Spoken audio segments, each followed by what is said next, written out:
let's check out. Uh,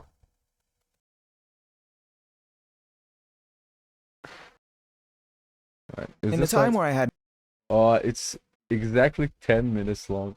I remember the fucking YouTube trend of like so for a video to become monetized, there was like a period on YouTube where like it needed to be more than 10 minutes long. And because of that, you see a lot of creators having to adapt to the fact that like sometimes, well, well, when you make a living do having like when you make a living off of YouTube, when it's actually your job, right? Well, it fucking sucks to fucking like not have the time to like to that you have to talk about like a subject for 10 minutes instead of like the time that is needed to talk about it to be monetized, because like YouTube, you pay in like the YouTube payroll is based not on the amount of views but on the watch time overall. So right now, watching this video until the end will basically like make it so like bring money to this creator, right? But the thing is that like for a time, like I don't know if it's still the same, but like for some time, like there was this trend uh where YouTube videos needed to be 10 minutes long, or else no money. Fuck you. Get fucked. Get fucked. So yeah, and this is why there's a lot of like YouTube videos that are like exactly 10 minutes long because of like this. I'm pretty sure it's changed, but like back in the day, like it was like crazy because like everyone had to adapt to this, and sometimes like some subjects, they're not like 10 minutes long, but you gotta fucking pay your bills, man. So you're gonna fucking like found a way to talk about it for 10 minutes. So yeah, so if you see like a 10-minute long YouTube videos, you'll know why now. Like exactly 10 minutes long. All right. had no idea who I was or much less what kind of person I wanted to be, I was introduced to GTO thanks to the owner at the local comic book shop insisting I check it out and then lending me the first DVD box set of the anime. When I initially heard the title, for some reason I thought it was going to be about I need to rewatch GTO. Like it's such a like cars or street racing, which it is such a funny anime. Like if you haven't watched GTO, like and if you really want to have a laugh, like you'll have a good laugh like watching GTO, and it's really like fucking light. So it's light to watch. It's like not fucking like yeah. which I had no interest in whatsoever, so my expectations going in were pretty low. But I was surprised to find out it was about a teacher, and not just any teacher, but someone like GTO means great teacher on this power, grand teacher on this power. Like this. the opening also like of this anime is absolutely insane.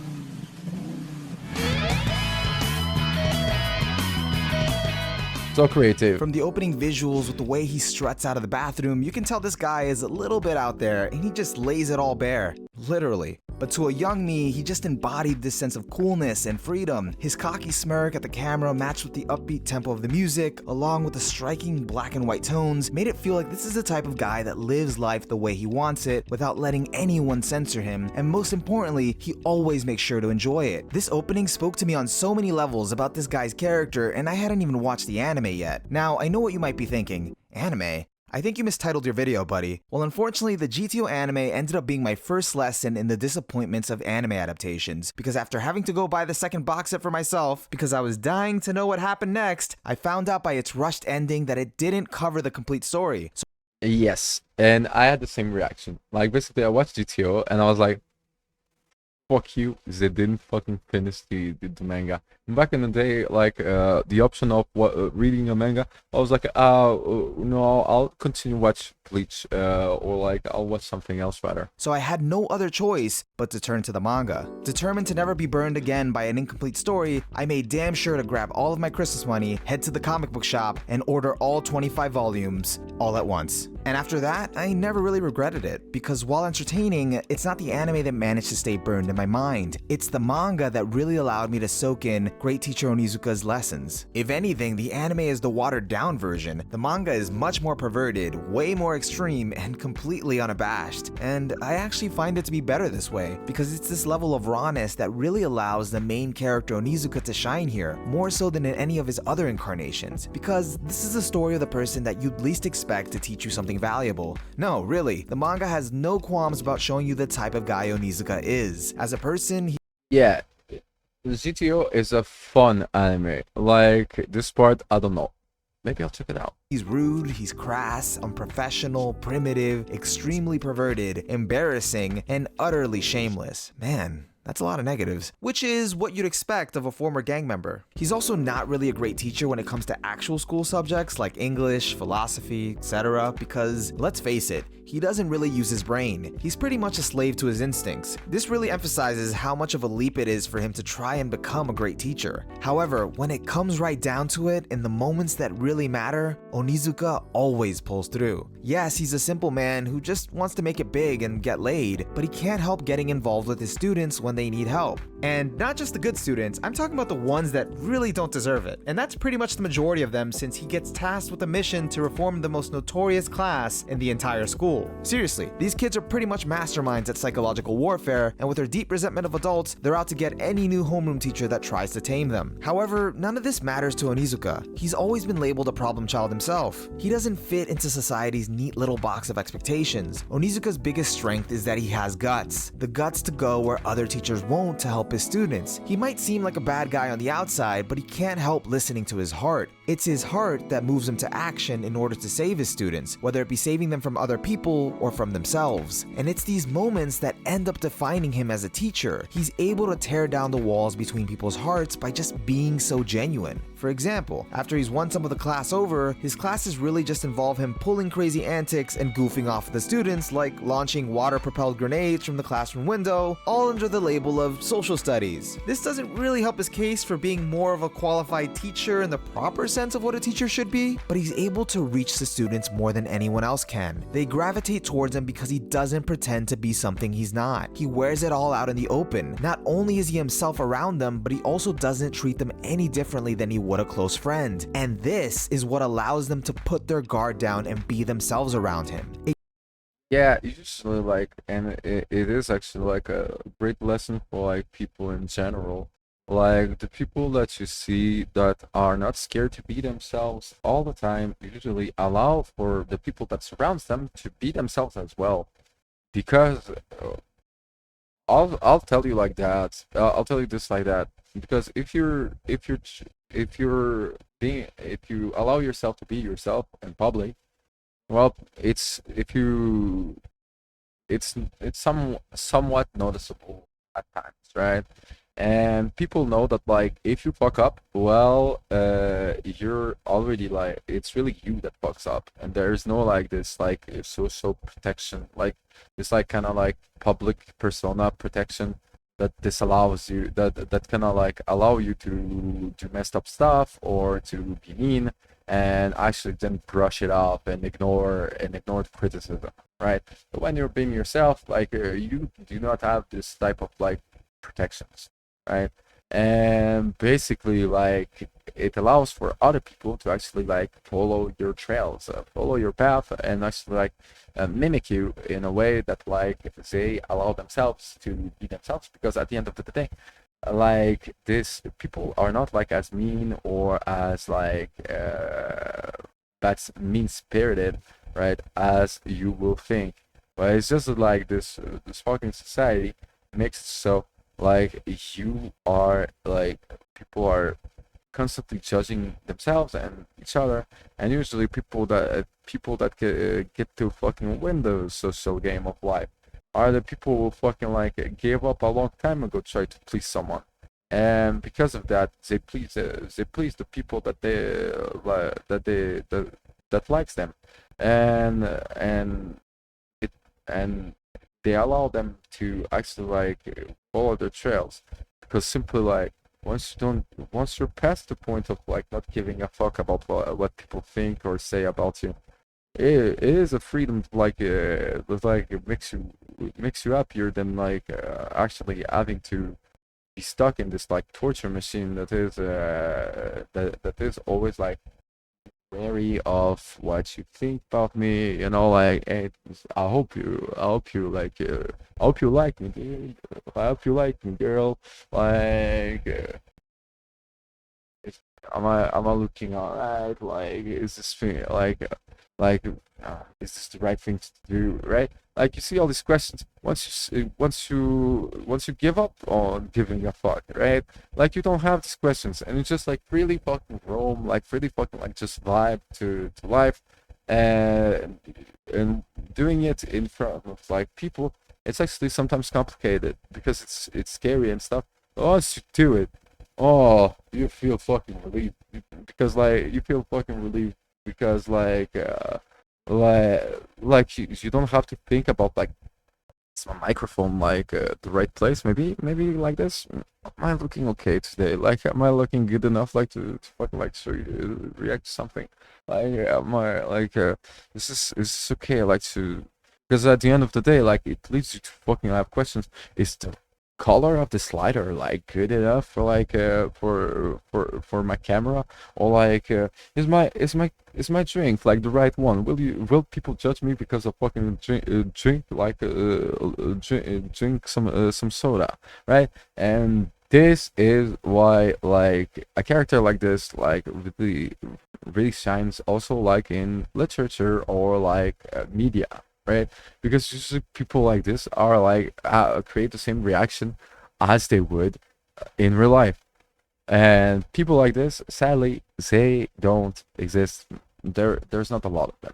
Like, it is difficult to find people who actually, because like the real process of like this type of freedom, being yourself all the time, is actually like usually it's dramatic, or like at least like for most it was, like at least for me it was. It's just like you keep like fucking failing so many times that you're like, I cannot care anymore, because you say I fucking lose.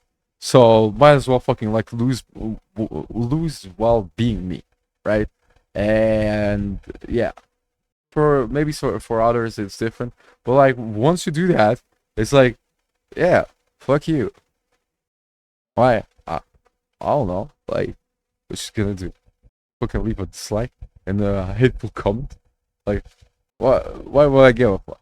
Like, it's like doesn't matter anymore, right? But in the setting of like GTO and some other like piece of media, anime, manga, books, visual novels, songs, right? Like, these are like the people who actually fucking shine, because like you know that they're genuine, and this is what's interesting and sets them apart for like from other artists or like characters, because genuine means that like when they talk to you, or when they fucking try to fucking like speak a message, right? You know that like they believe in it, or they their opinion is true, is honest, even if it's false, even if it's a bad opinion. And that's what set them apart. That's what like makes them like more likable usually, because compared to someone else that says the same message, well, the audience will be like, are you really sure about this? While the people that is like really itself, well, the person that is really itself, well, people don't doubt that. And because there is not like this resistance of like being yourself, right?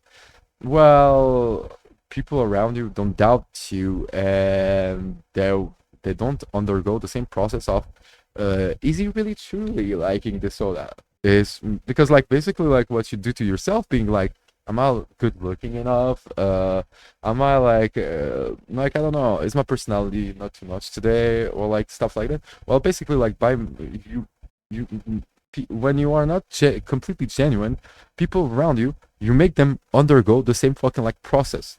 But when interpreting you, when judging you, when like having, when actually like giving themselves an opinion about you, and this is kind of like it's complicated. But basically, that's why like people who are themselves, they always kind of like seems to have an edge on other people when it comes to social. It's really because like yeah, the lesson is like don't give a fuck, kid. Like just don't give a fuck. It's not worth it. It's not worth it to give a fuck. Just don't. It gets them to really care about him and accept him, no matter how much of a disgusting pervert or irresponsible adult he is. To them, he's just Onizuka, and beyond that, there's just never a dull moment around him, which comes down to his philosophy as a teacher. Because, you see, what Onizuka excels Yeah, exactly. The phrase, yeah, he's a pervert. He has his flaws, but he is Onizuka. Like there isn't a double play where like where there is like this double personality and like basically like there is also like this idea of like, will this person sell me out? You know, like if I tell him tell this person a secret, right?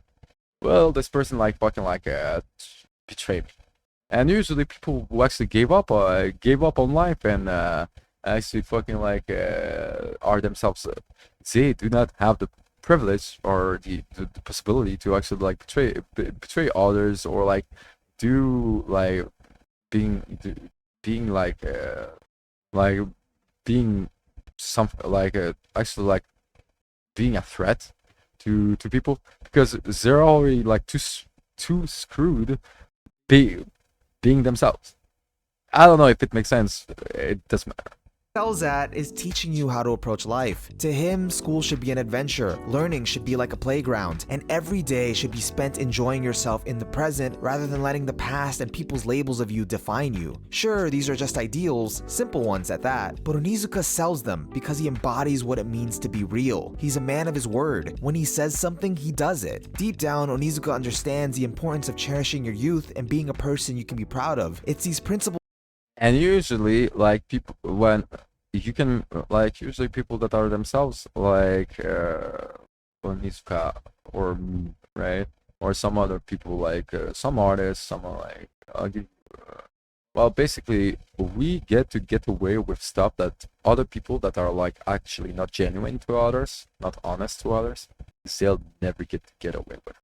Like maybe like bad decisions, stupid mistakes or stuff like that.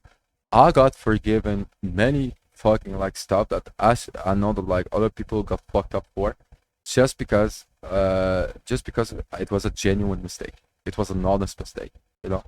And it's like it's an advantage. No, it's not an advantage because like technically like I fucked my life up many times, and each time I was like fuck, and people were like, oh, he actually fucking messed up. He was trying to be mean or something. I just did fucking. Let's not make it worse, you know. Like you already, you already got the lesson of like not be by actually screwing up, you know, by actually fucking up. That guide him and allow him to take so many hits, and he gets hit a lot, to the point that you start to wonder how he's such an inspiration or even the main character. I mean, people constantly berate him and make a fool out of him, and he often does look pathetic, but strangely enough, he still manages to look like a hero. I would say it's due to what's in his heart, but it's not just that. It's not just about feelings, it's about action. He'll go to any length to help his students, and it's this tenacity that makes you want to believe in him, in his words. And let me just emphasize that everything he does borders on insanity, but it's always to answer the call of those who need help, to be a friend to the friendless, to give a voice to the voiceless, kind of like a superhero that recklessly endangers minors and almost gets them killed just to get them to learn a lesson. Okay, never mind, he's a demon.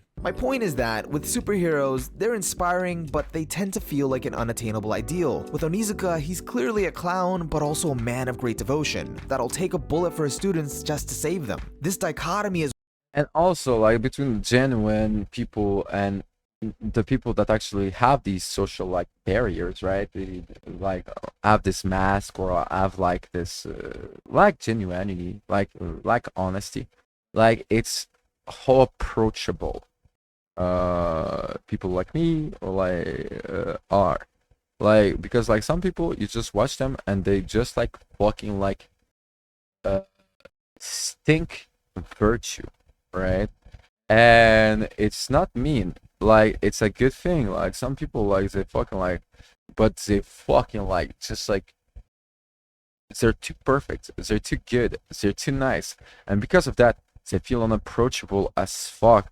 And because of that, well, people, it's not that people don't like them, it's just that like uh and me too, right? Like no matter who you are, like it makes like it makes you feel that like you could never be friends with someone like them.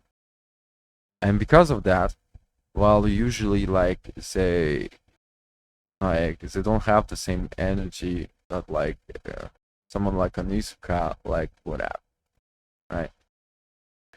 Because like normal people, they're not like fucking like virtuous and stuff. They're like they're not like fully rounded. It's kind of like everyone at the end of the day, like everyone is a fucked up person, like to be honest, like in their own way. Well, like people would try to to just like who just like look virtuous as fuck, like they, or like too good to be true, you know, like they just like feel unapproachable. And because of that, like a lot of people don't vibe with it, because it's like, what's the point, you know, like what's the point of liking you if I'll never be able to be like you. It feels like trying to become somewhat like you, or liking you is not like it's not something that I'm cool enough to do. And and we'll and if we had the chance, we could never be friends because you're too good for me. You get me?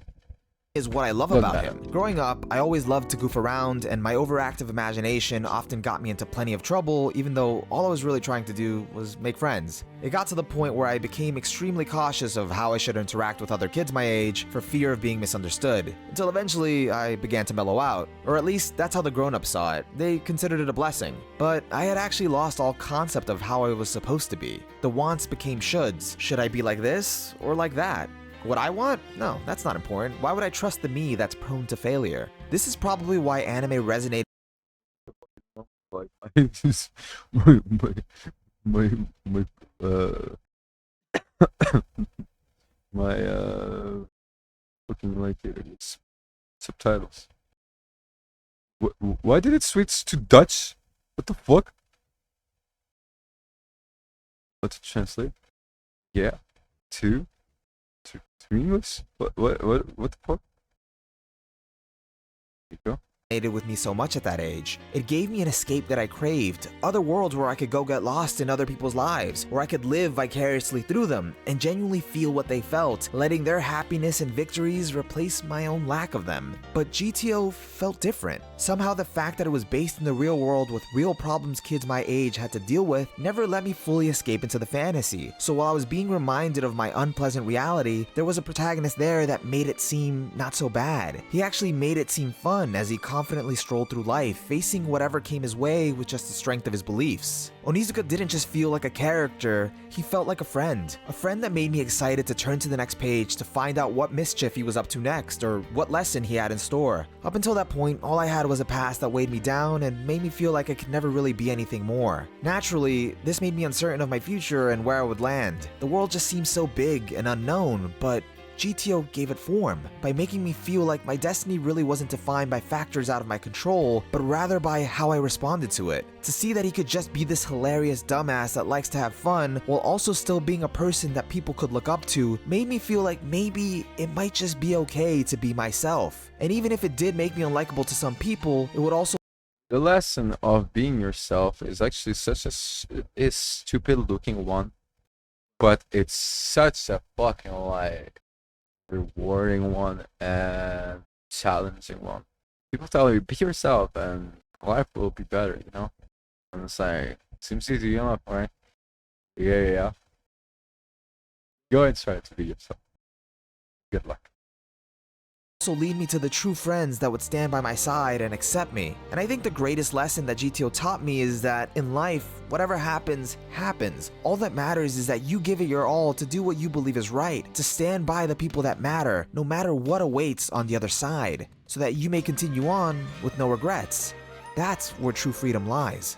It's funny, I'm much older now than Onizuka, but rereading the manga I realized that I had never really forgotten his lessons. Even though I had completely forgotten where I'd learned them from, those beliefs remained deeply ingrained in my mind. They left such a deep impression that it's made me think that when an author writes a story, whether intentionally or not, he writes it with you and I in mind, letting us know that these lessons are also what inspire him. When we think we're just alone and all we have is anime or manga to keep us company, we're really not. Underneath that anime, on the other side of that drawing, are the author's thoughts, hopes, and beliefs.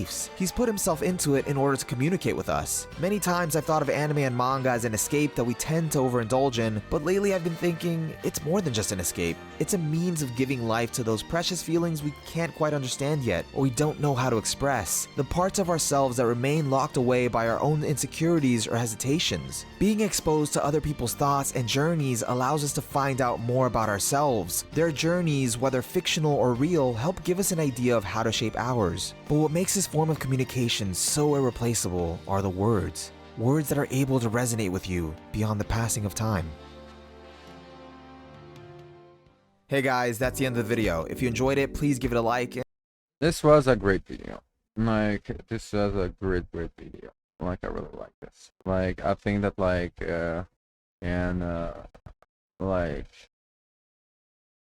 like the lessons really like it might sound stupid, but really like say it for yourself. Sounds easy enough? If it sounds easy enough, do it. And good luck, and I hope you enjoy the fucking journey.